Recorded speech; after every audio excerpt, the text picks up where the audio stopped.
So when you're considering hiring a business coach, that's a big decision. It's an important decision also because it's bringing a new person on your team. So if you think about how you build your team, think about the culture that's in your business. When you build your team, the very first thing you need to think about is, what is your culture? Define your culture. Write out your culture. When you're hiring people onto your team, you're going to advertise your culture.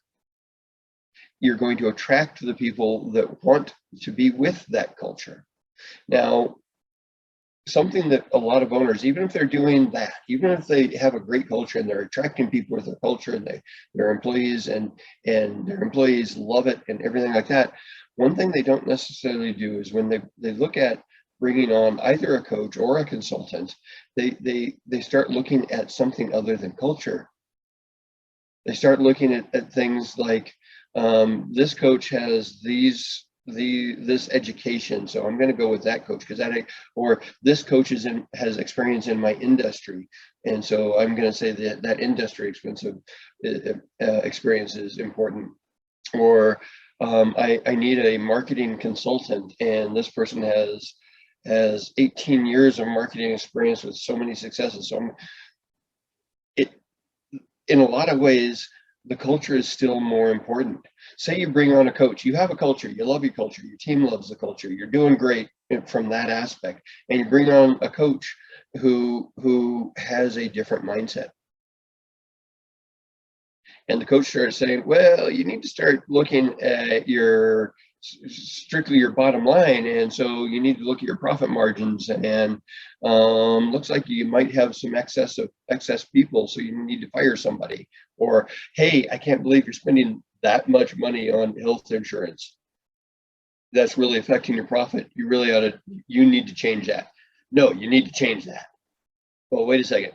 If it was in your culture that you are highly respectful of your employees, you want your employees to have a healthy life, and so you've already provided something that for them, then making that choice to bring a coach on without reviewing the culture of what you want and what you want to build, then you're not going to be a culture match, and it could go very poorly.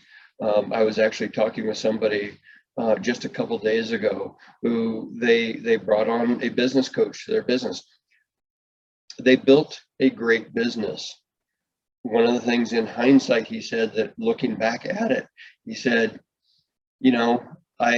it turned out I had to apologize to a lot of people for a lot of years. And it's because I had a coach that probably was not the best culture fit. Ended with some great results, but the road to get there was rocky, and perhaps not the road that the business owner should have taken. So when you're looking at hiring a coach or a consultant, think of it the same way you do as hiring an employee. You're bringing a new person on your team.